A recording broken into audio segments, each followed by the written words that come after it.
இன்றைக்கி நம்ம பார்க்க போகிற படம் நாட்டாமை. இந்த படத்தில் டைரக்டர் யாருன்னு பார்த்தீங்கன்னா K S. Ravikumar, music director Sirpy. இந்த படம் 1994 நவம்பர் 2 ரிலீஸ் ஆனுச்சு. இதில் விஜயகுமார், சரத்குமார், குஷ்பு, மீனா இவங்களோட காமெடி நடிகராக கவுண்டமணி நடிச்சிருக்காரு. இந்த படம் பார்த்திங்கன்னா, அதாவது ஊரில் ஒரு ஹெட்டாக இருப்பாங்க இல்லையா, கிராமத்துக்குலாம் ஒரு ஹெட்டாக இருப்பாங்க. அவங்க பேர் நாட்டாமை அப்படின்னு சொல்லுவாங்க. ஊர் தலைவர்னு கூட வச்சுக்கலாம். அந்த ஒரு போஸ்டிங்கில் இருப்பார். யாருன்னு பார்த்தீங்கன்னா விஜயகுமார். அவங்க வந்து ஊருக்கு நல்லது பண்ணால் மட்டும்தானே ஊர் மக்கள் எல்லோரும் மதிப்பாங்க. ஸோ அந்த மாதிரி ஒரு மதிக்கத்தக்க ஒரு ஆளாக அவர் இருப்பார். அவங்களுக்கு தம்பியாக சரத்குமார் இருப்பார். அப்படி நல்லா தான் போயிட்டுருக்கும். இதில் என்னென்னா, சில பல பிரச்சனைகளின் காரணமாக விஜயகுமாரை வந்து கொன்றுவாங்க. அந்த ஊரில் ஒரு எதிரியாக இருக்கக்கூடிய பொன்னம்பலம் அவர் வந்து கொன்றுவார். ஸோ அடுத்த ஒரு கட்டத்துக்கு வரக்கூடியது அவர் அடுத்த தம்பியாக இருக்கக்கூடிய தன்னுடைய தம்பி சரத்குமார் தான் வருவார் நாட்டாமை. ஸோ அப்படி இருக்கும். அவருக்கு பார்த்தீங்கன்னா கீழே 2 தம்பிங்க இருப்பாங்க. அது பாட்டில் நல்லா நார்மலாக போயிட்டுருக்கும். இதில் அந்த சரத்குமார் இருக்கார் இல்லையா, மூத்த சரத்குமார், அவருக்கு வந்து குஷ்புவை போய் பொண்ணு கேட்க போவாங்க. அந்த சீன்லாம் ரொம்பவே அழகாக இருக்கும். இதில் வர பாட்டுகள்லாம் ரொம்பவே அருமையாக இருக்கும். அந்த பொண்ணு பார்க்க போகிற சீனில் கூட கொட்டாம்பாக்கம் கொழுந்து வெத்தலை அந்த பாட்டு வரும். மனோரமா வந்து ரொம்பவே அவங்களோட ரோலை வந்து எப்போவுமே அவங்க இல்லாமல் இந்த ரோல் நல்லா இருக்காது. இந்த இடத்துல வேறு யாரையாவது வச்சு பார்க்கலாமா அப்படின்னு நம்ம யோசிச்சு பார்த்தோம்னா கண்டிப்பாக முடியாது. அந்தளவுக்கு அவங்க எந்த ஒரு கேரக்டரில் நடித்தாலும் சரி அந்த கதாபாத்திரமாகவே மாறிடுவாங்க. ரொம்பவே அழகாக இருக்கும். கல்யாணம்லாம் பண்ணி வைப்பாங்க. அதுக்கப்புறம் தான் அந்த விஜயகுமார் வந்து இறந்து போயிடுவார். ஸோ அந்த போஸ்டிங்க்கு இந்த சரத்குமார் வந்து வந்துடுவார். இவர் நல்ல ஊரே போற்றுறத்தக்க ஒரு இதாக இருப்பார். இவங்க என்னென்னா, இவங்களுக்கு ஆல்ரெடி 2 தம்பிங்க இருக்கிறனால தான் வந்து குழந்தைய பெற்றுக்கக்கூடாது அந்த ஒரு முடிவில் சரத்குமார் அண்டு குஷ்பு இருப்பாங்க. இவங்களும் பெருசாக வளர்ந்து வந்துடுவாங்க. இந்த தம்பி சரத்குமாருக்கே கல்யாணம் பண்ணுற அளவுக்கு ஒரு ஏஜ் வந்துடும். அப்போ வந்து பொண்ணு பார்த்திங்கன்னா மீனாவை வந்து பார்த்துருப்பாங்க. மீனாவோட ஃபோட்டோலாம் பார்க்கும்போது இவருக்கு ரொம்பவே பிடிச்சி போயிடும். அது மாதிரி மீனாவுக்கும் பிடிச்சிருக்கும். கல்யாணம் பண்ணி வைப்பாங்க. ஆனால் மீனா வந்து பயங்கரமாக படிச்சிருப்பாங்க. அவங்க நல்ல வசதியான வீட்டு பொண்ணாக இருப்பாங்க. அவங்க கல்யாணம் பண்ணி வந்த புதுசில் என்ன பண்ணுவாங்க அப்படின்னா, அவங்க யாருன்னா அந்த சரத்குமார் இருக்கார் இல்லையா, நாட்டாமல் இருக்கக்கூடிய சரத்குமார், தண்ணிலாம் கேட்டால் கூட நான் எதுக்கு இவர் கள்ளி தரணும் அப்படின்னு சொல்லிட்டு, இந்த அவர் தண்ணி கேட்குறாரு போய் அள்ளி கொடுங்க அப்படின்னு சொல்லிட்டு போகிறது, இந்த மாதிரி விஷயங்கள்லாம் பண்ணுவாங்க.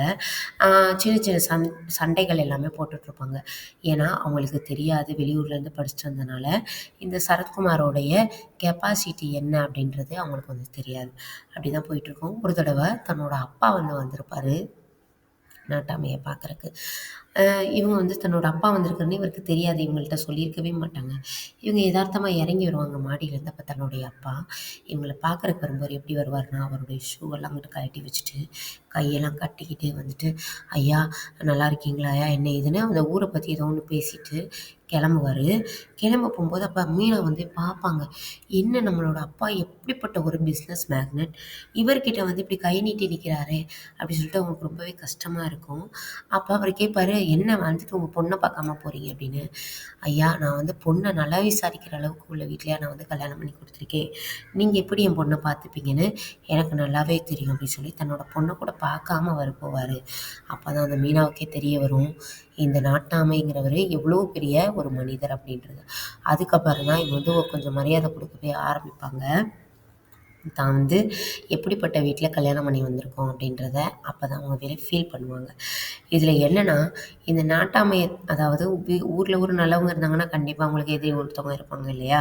ஸோ அங்கே பொன்னம்பலம் வந்து இவங்கள வந்து இவங்களோட ஃபேமிலியை வந்து கெடுக்கணும் அப்படின்னு சொல்லிட்டு டீச்சர் அப்படின்ற ஒருத்தவங்கள இந்த ஊருக்குள்ளே கொண்டு வருவார். அவங்க பேர் தான் டீச்சர், பட் அவங்க பண்ணுற வேலைலாம் ஒரு மாதிரி டிஃப்ரெண்ட்டாக இருக்கும். அவங்க வந்திருப்பாங்க. கவுண்டமணி வந்து இந்த படத்தில் எப்படின்னா ஒரு ஜொல்லு வடிஞ்ச கேரக்டர் மாதிரி நடிச்சிருப்பாரு. அந்த டீச்சரோடைய ட்ரெஸ்ஸிங் சென்ஸ்லாம் கொஞ்சம் ஒரு மாதிரியாக இருக்கும். ஆம்பளைங்கலாம் ஒரு மாதிரி தப்பாக பார்க்க வைக்கிற மாதிரி ஒரு ட்ரெஸ்ஸிங் சென்ஸில் தான் அவங்க இருப்பாங்க. அப்போது கவுண்டமணி அடிக்கடி அவங்க வீட்டுக்கெலாம் போயிட்டு வருவார். ஒரு ஏதோ ஒரு பொருள் கொடுக்குற விஷயமா கவுண்டமணி கிட்ட கொடுத்து அனுப்புனதை இவர் வந்து சரத்குமார் கிட்ட கொடுக்க சொல்லுவார். அப்போது சரத்குமார் அடிக்கடி வீட்டுக்கு போயிட்டு வர மாதிரி கவுண்டமணி வந்து பார்ப்பாரு. பட் அவர் பொருள் கொடுக்க மட்டும்தான் இந்த விஷயம் இது பாட்டில் போயிட்டுருக்கும்.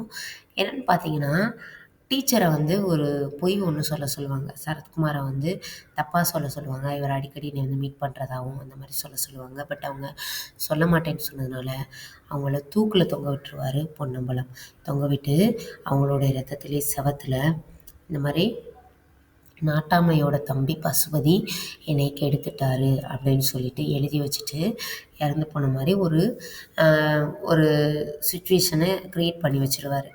அப்போ ஊர் மக்கள் எல்லாரும் சேர்ந்து, "நீங்க வந்து ஊர்ல உள்ள எல்லாரும் தப்பு பண்ணா மட்டும் ஊர விட்டு ஒதுக்கி வைக்கிறீங்க.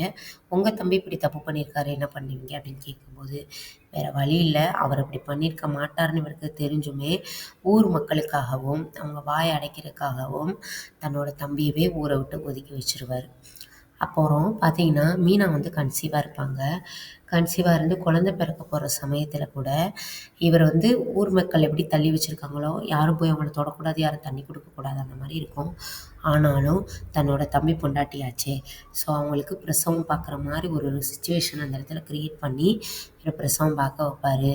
ஆனா கடைசியில அவங்கள காப்பாத்த போற சமயத்தில, ஒரு பெரிய சண்டை ஒண்ணு நடக்கும் அந்த இடத்துல. ஸோ, அவங்களுக்கு நல்லபடியா குழந்தை பிறக்கணுன்றக்காண்டி இவரே களத்துல இறங்கி அந்த சண்டையெல்லாம் போடுவாரு. லாஸ்ட்ல இவரு இறந்தும் போயிருவாரு. இவரு இறந்து போற சமயத்துல மீனாவுக்கு குழந்தை பிறக்கும். கடைசியா தன்னுடைய தம்பி வந்து எந்த ஒரு தப்பும் பண்ணாதவன் அப்படின்றத அவர் ஊர் மக்களுக்கு நிரூபிச்சுட்டு அவர் இறந்து போவாரு. லாஸ்ட்ல அந்த மீனாவோட ஹஸ்பண்டான சரத்குமார் நாட்டாமையா வருவாரு. இதான் இந்த படம். ஃபேமிலியோட சேர்ந்து பார்க்குற மாரி தான் எப்பவுமே கே.எஸ். ரவிக்குமாரோடைய படங்கள் வந்து அமையும். அதே மாரி தான் இந்த படமும் நல்ல சரத்குமாருக்கு நல்ல ஒரு பேர் வாங்கி தந்த படமாவும் இந்த படம் அமைஞ்சிச்சு.